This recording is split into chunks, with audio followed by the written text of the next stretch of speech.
We have learned naive method and moving average method now. Let's slow down and think for a moment. Are all the past data from different period same relevant to us for the moment? Now, it is actually reasonable to assume that the more recent the data is, the more relevant it is for our forecasting. Think for a moment. Does that make sense? So what we can do is to assign more weights to more recent data. For example, in period 1, we are at the end of period 4. Period 4 is history. Period 3 is history. Period 2 is history. Period 1 is history. Now we're somewhere here. We're looking forward, and we assign 0.4 to period 4 data, which is 40. So period 4 is more relevant than period 3, which has a weight of 0.3. Period 3 is more relevant than period 2. And period 2 is more relevant than period 1.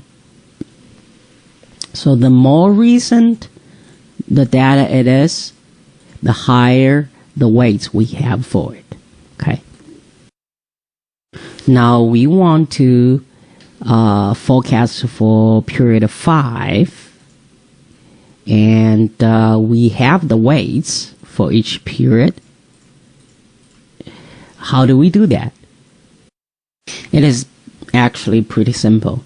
The way we do it is to use the actual demand in each period multiplied by its weight. So 42 multiplied by the weight 0.1 is 4.2.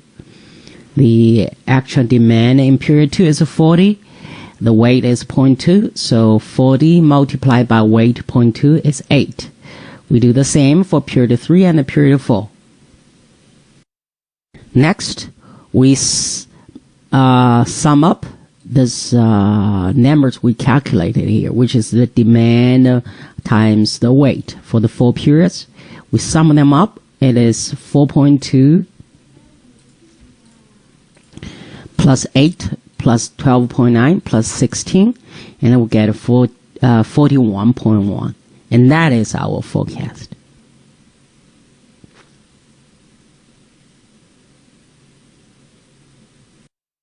Here's the exercise for weighted moving average. We do 4 periods here. We have the information of 5 periods. Okay, we're at the end of period 5, and we want to know the demand for period 6.